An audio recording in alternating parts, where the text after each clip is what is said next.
देखिए, एक बच्ची का शव मिला था जिसकी उम्र 16-17 वर्ष के मध्य है। 15 तारीख को उसका जब पोस्टमार्टम हुआ तो पोस्टमार्टम में मृत्यु का कारण डूबने से आया गया। कुछ शरारती तत्वों ने इसमें इस तरह की खबरें फैलाना सोशल मीडिया के माध्यम से, विभिन्न माध्यम से शुरू किया कि इसमें बलात्कार और गैंगरेप की बात, और इसको दो जातीय संघर्ष बनाने की कोशिश की और विभिन्न जातियों से इसको जोड़ा गया।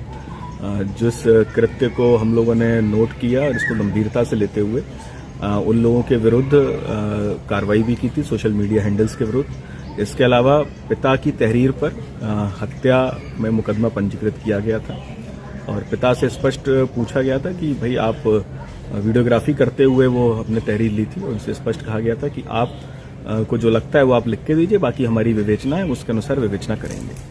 तो पिता की तहरीर पर मुकदमा पंजीकृत हुआ। उसमें जो आरोपी लड़का था उसको तत्काल प्रभाव से गिरफ्तार करके जेल भेजा गया 302 में। विवेचना उसकी अभी प्रचलित है और विभिन्न पहलुओं पर हम जांच कर रहे हैं। सीसीटीवी फुटेज एवं अन्य अवलोकन से अभी तक लड़की का मूवमेंट और सीडीआर जो भी था उसमें अभी तक ये लग रहा है कि लड़की अकेले जाती हुई, हमें कई सारे फुटेज मिले हैं जिसमें पुल की तरफ जाती हुई दिखी है।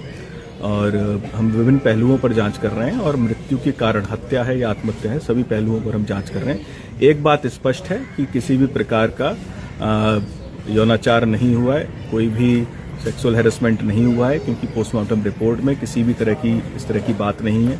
कोई भी इंजरी नहीं है मृतका के शरीर पर, केवल डूबने से मृत्यु होना पोस्टमार्टम रिपोर्ट में आया है। तो इस तरह के भ्रामक तथ्य लगातार प्रसारित किए जा रहे थे कुछ लोगों के द्वारा। उसी के क्रम में समाजवादी पार्टी का एक डेलीगेशन था।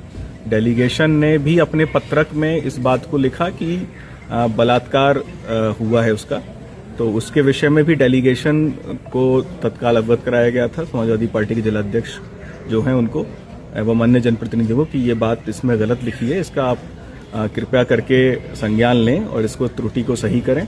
क्योंकि गांव वालों को, ग्रामीणों को इस बात को लेकर आक्रोश था कि उनकी बच्ची का इस तरह से मानमर्दन किया जा रहा है और जब पुलिस अपनी कार्रवाई कर रही है तो उसमें फिर गलत तथ्य प्रसारित नहीं करने चाहिए किसी भी जिम्मेदार व्यक्ति को।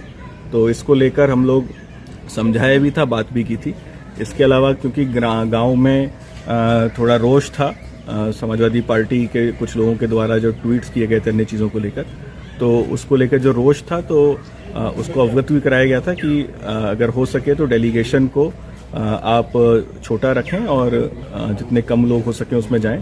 फिर भी आप लोगों ने जब डेलीगेशन 15 लोगों का बताया तो हमने इतने लोगों की वहां पर अनुमति दी और उसको फैसिलिटेट करने के लिए हमारी 5 थानों का पुलिस बल भी आज सुबह से मौजूद था।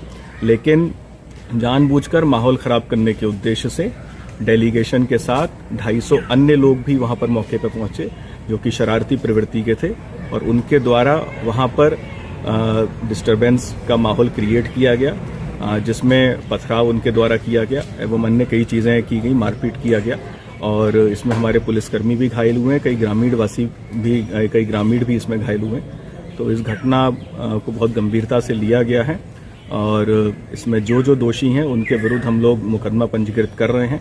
अब तक 14-15 लोग हिरासत में लिए जा चुके हैं, उनसे गहनता से पूछताछ की जा रही है। हिरासत में लिए हुए कुछ लोगों के नाम विघ्नाथ यादव, लाल बाबू यादव, सुभाष यादव, मोहम्मद इरफान, सितांशु गोंड ये हैं। इसके अलावा कुछ अन्य लोग भी हिरासत में हैं। तो अभी हम लोग गहनता से सभी जांच कर रहे हैं। फुटेज हमारे पास बहुत सारे उपलब्ध हैं, फुटेज से भी हम लोग चिन्हित कर रहे हैं क्योंकि ये जानबूझ के इस तरह का शरारत भरा कृत्य किया गया था।